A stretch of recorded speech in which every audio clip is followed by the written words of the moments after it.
Hello! Welcome back to my YouTube channel, ang Nanay. For today ay ipabahagi ko sa inyo kung ano ang aking mga nakulikta sa labas. Nakulikta na yung ibang gamit ay libre, yung iba naman ay binili ko ng lowest price at aking ilalagay sa aking online store.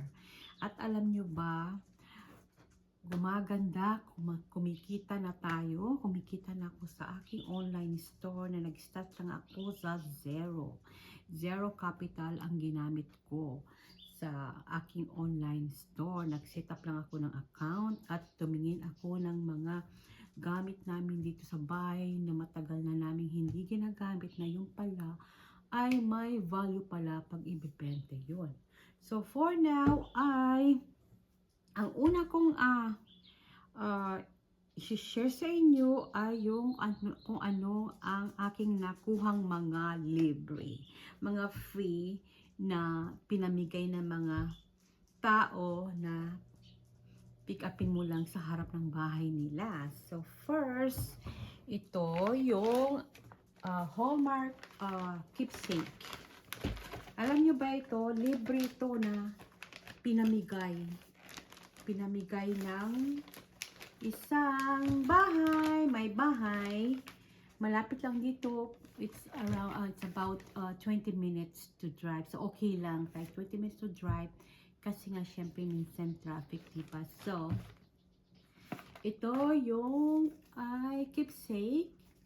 Mostly ito mga collections ito.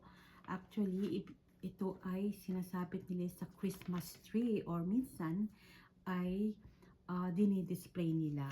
So tignan nyo, 2022 keepsake.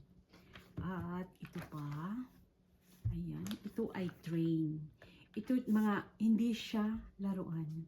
Ito ay collectibles siya, figurine collectibles. At ito ay 2020. Alam nyo ba, mahal lang mga ito. Ito ay more than $20 ang isa nito.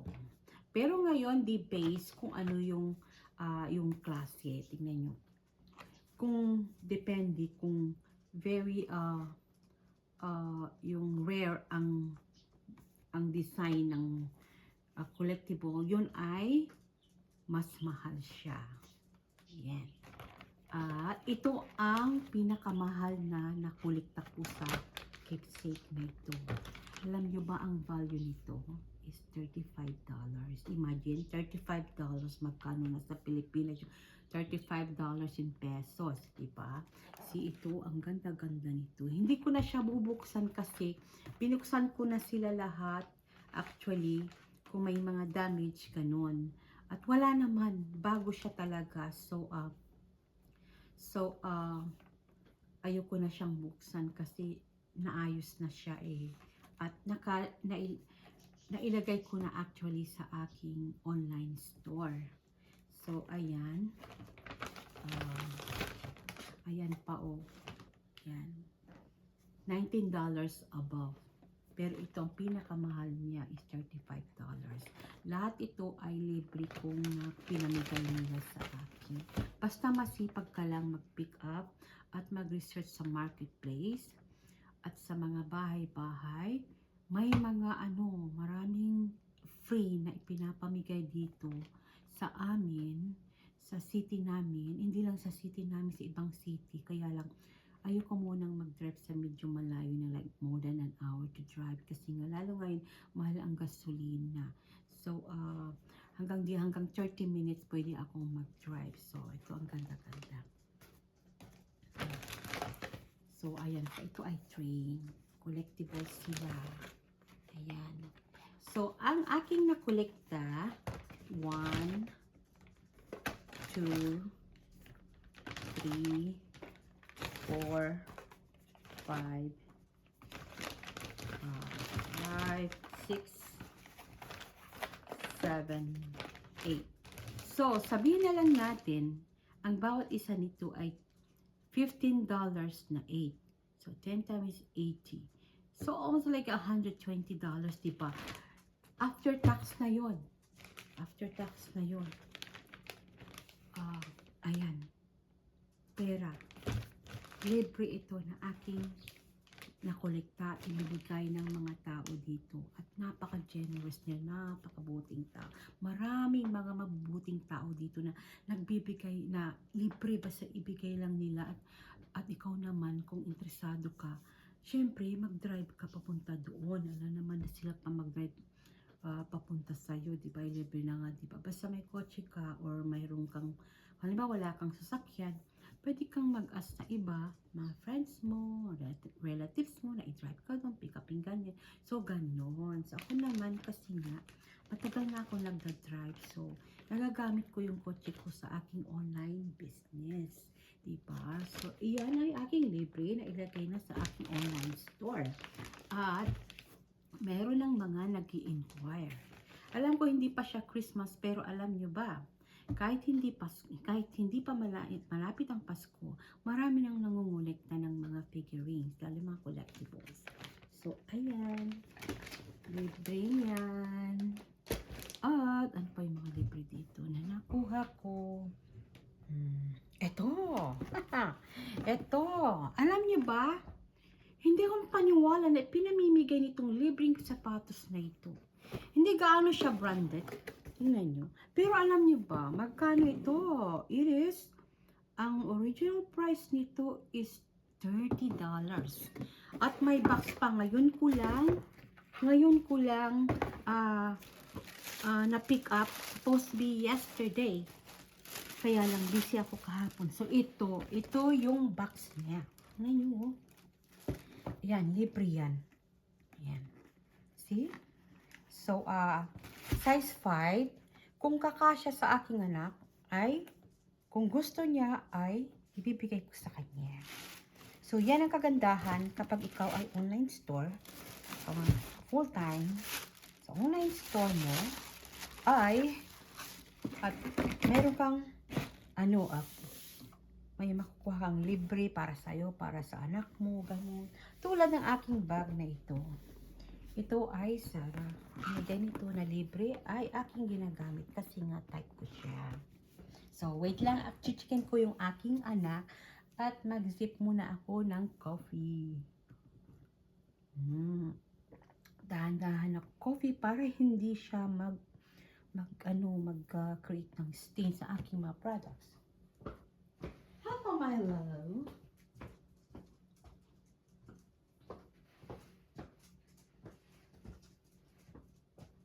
Ayan, so ito na ang aking isang libreng na kolekta. At ilalagay ko dito. Ayan. Separate ko siya dyan. At isa pa, itong sapatos pa na libre. Oh, dalawa yan libre. Pinikap ko lang doon sa, it's only 10 minutes to drive dito sa amin. So after ka-drop ko yung anak ko sa school kasi nga malapit lang. At dumiretso na ako doon at pinikap ko na. Only 10 minutes to drive. So habang nagda-drive, syempre kakain ng breakfast, diba, on the way na. So ganun lang, hindi naman gaano madaming mga sasakyan doon. Kaya napakaganda mag-drive doon. Papakita ko sa inyo. Tingnan nyo ba naman ang libreng pinamigay, bago lang. Nagtaka ko, bakit? Nagbibigay sila ng mga bago. Tingnan nyo yan, oh. Ayan. Alam niyo ba magkano ito? $20. Hindi gaano siya branded, pero okay lang. Tingnan niyo, ang ganda naman, oh. Sige, tingnan niyo, oh, bago pa, oh. Mayroon siyang, mayroon siyang protection sa loob. Ganda, di ba, oh. Size 5. Alam ko ito, hindi kakasya sa anak ko. Kasi yung anak ko is medyo mahaba yung paa niya. Pero yung isa, parang kakasya sa kanya ko. So, tanuin ko siya. Pagdating niya, kung kakasya at kung gusto niya, ay sa kanya yung isang sapatos. O, nakalibre na tayo, diba? Nakasave na tayo. So, number 3 na free. At napaka-swerte ko. Every week, napaka-swerte ko. Marami ako nakukulitang mga bago. At ito naman, ano pa nga ba? Okay. So, ito naman ay ipapakita ko yung, asa na ba? Mamaya yung damit.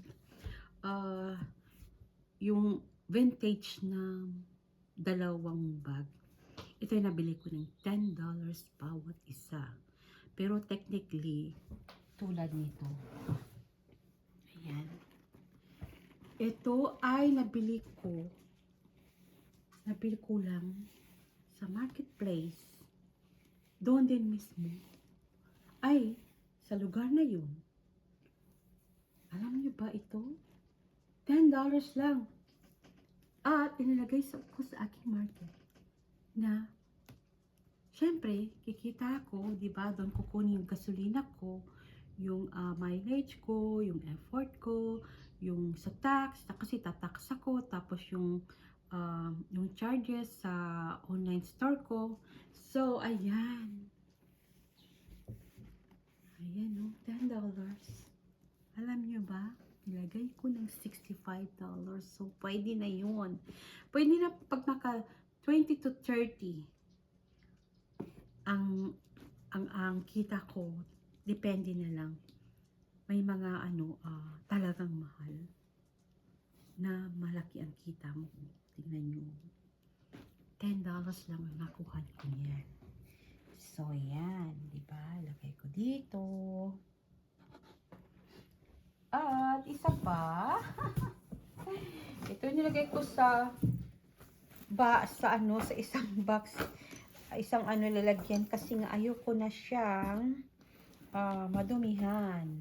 Oh. Tingnan nyo, oh. Oh. Itong dalawang to ay magkasama. Ito. Nabili ko ng $10. At alam nyo ba ito?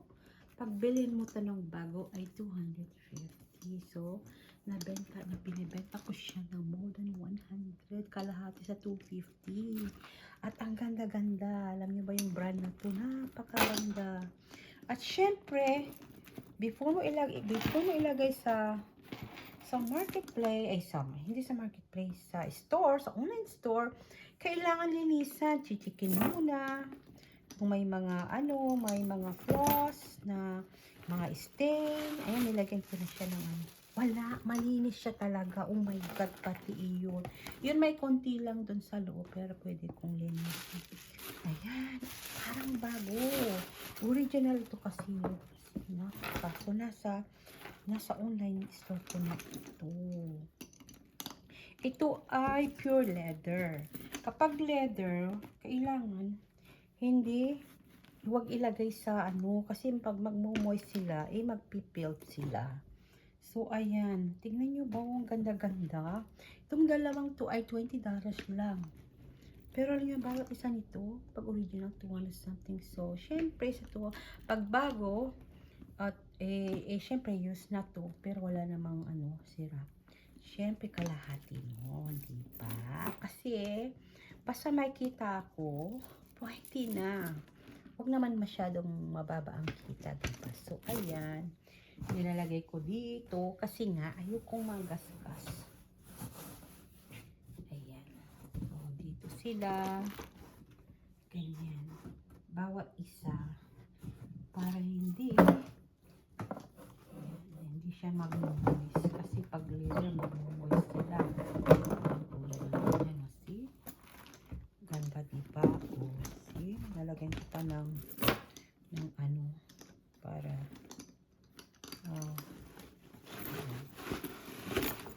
napakaganda nito. Grabe talaga. So, ayan. Ayan, isasabit ko dito. Kasi nga. Ayan. So, at ito, ilalagay ko na lang dito. Medyo doon. Kasi maganda pag nahanginan sila. Para pag nag-moist mga yan, magpipil mga leather, diba? So, ito ay ilalagay ko na siya dito.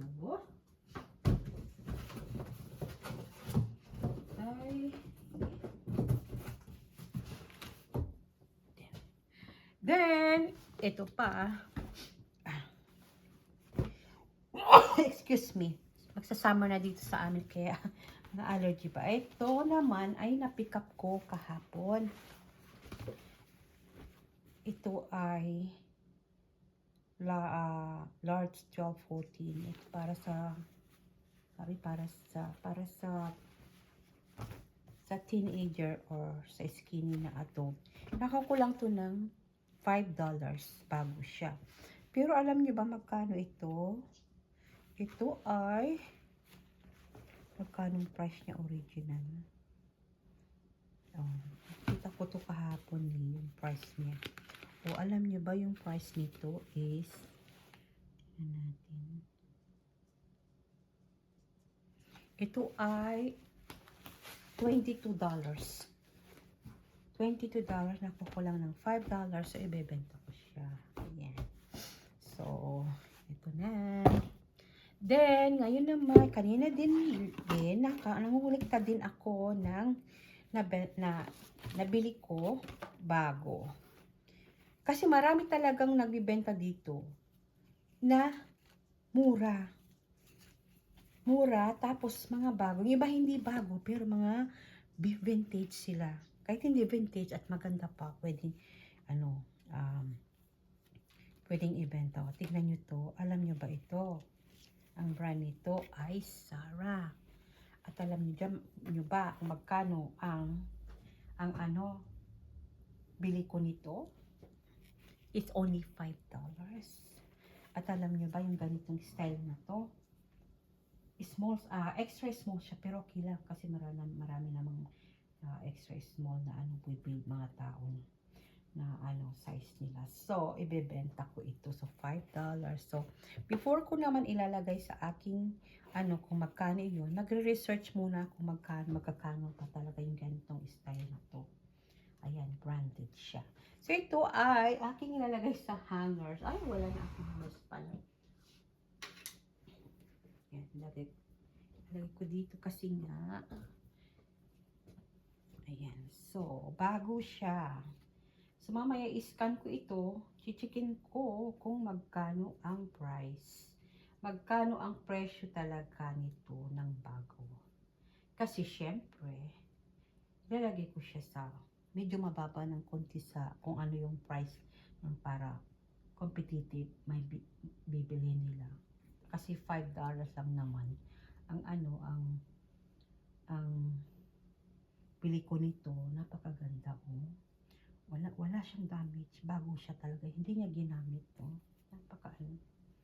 Ayan. $5 lang iyan. Ilalagay ko dito. Then, ito naman, used naman siya. $5 din. Tingnan nyo, oh. See? Ganda-ganda, diba?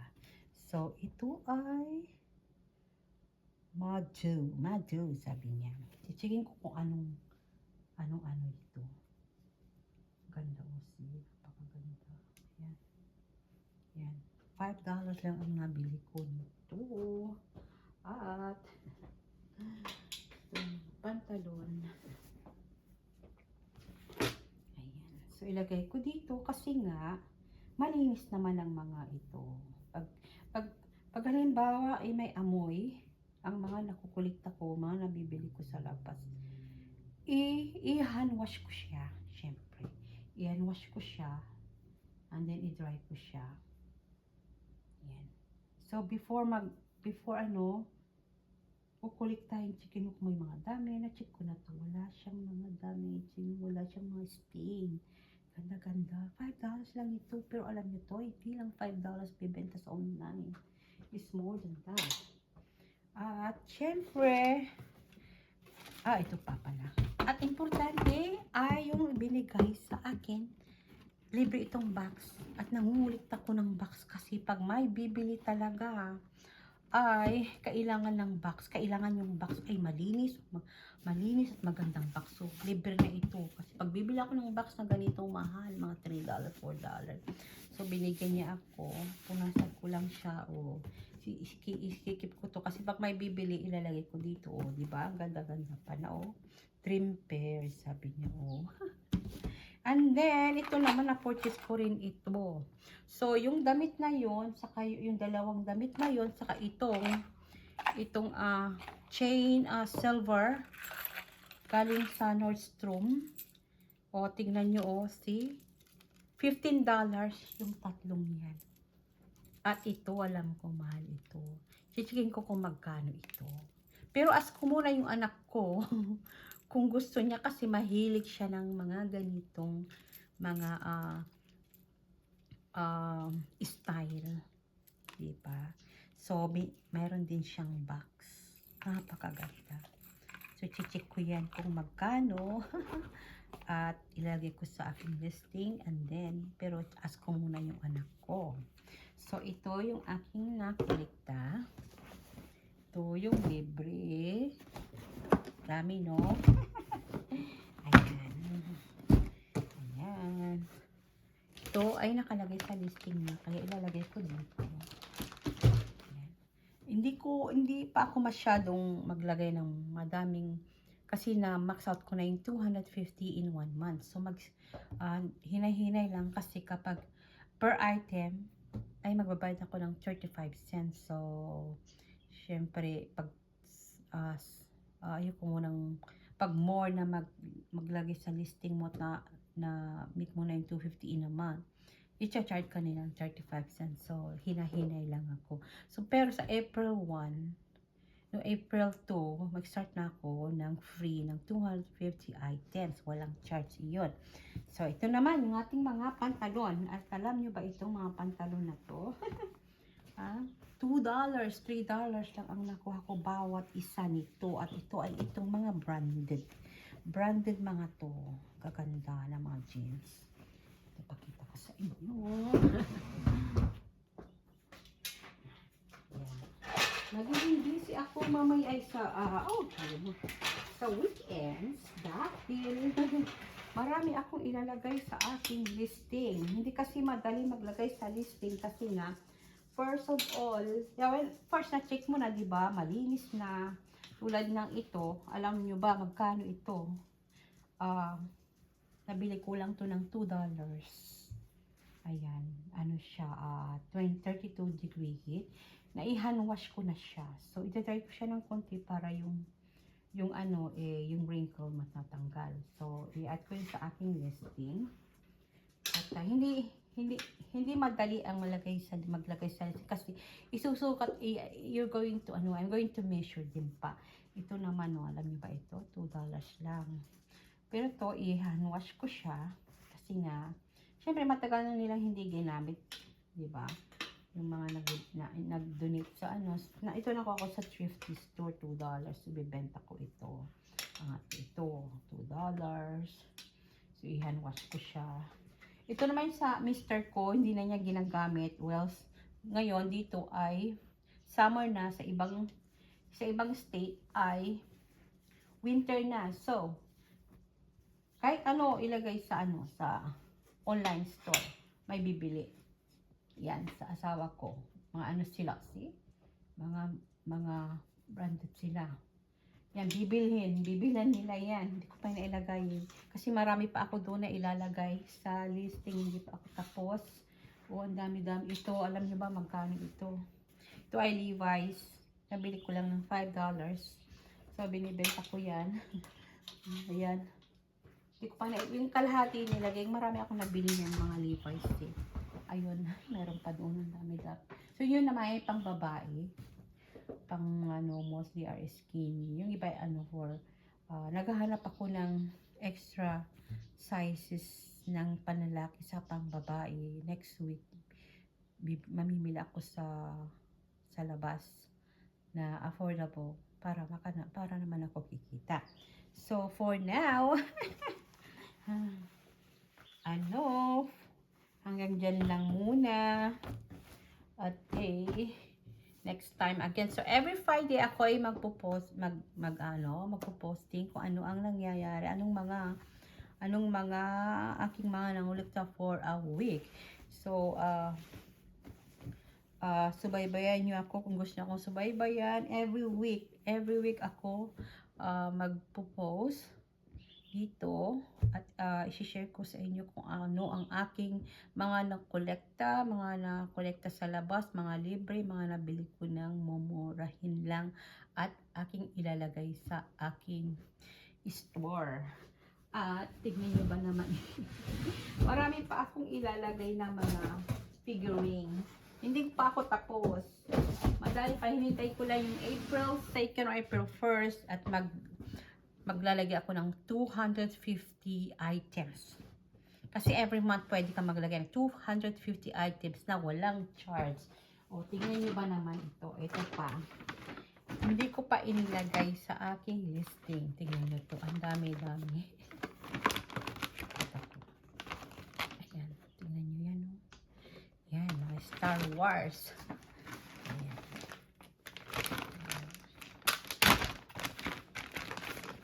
At last week, ang pinakamahal kong nabenta, last week ay nakabenta ako ng, nakabenta ako ng $300 na mga figurine last week. So, ayan, see, hindi ko na ilagay sa ano kasi yung iba ayaw nila pag binibili na chinik, importante sa kanila yung box. So, hindi ko na ilalagay sa ano. Ayan, madami pa dyan. So, itong aking mga trabahuin for this week, dapat ko na mailagay sa aking listing para na ay mabenta. Ayan o, ang dami-dami pa. Ang dami-dami pa o, diba? Ito ang aking pinakamadami kong mga binibenta ay itong mga Star Wars na figurine na sila ay vintage na.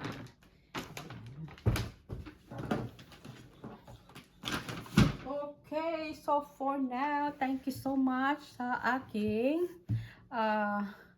pagsubaybay sa aking YouTube channel. Ay sana naman ay subaybayan niyo ako patuloy. So thank you for watching ang nanay.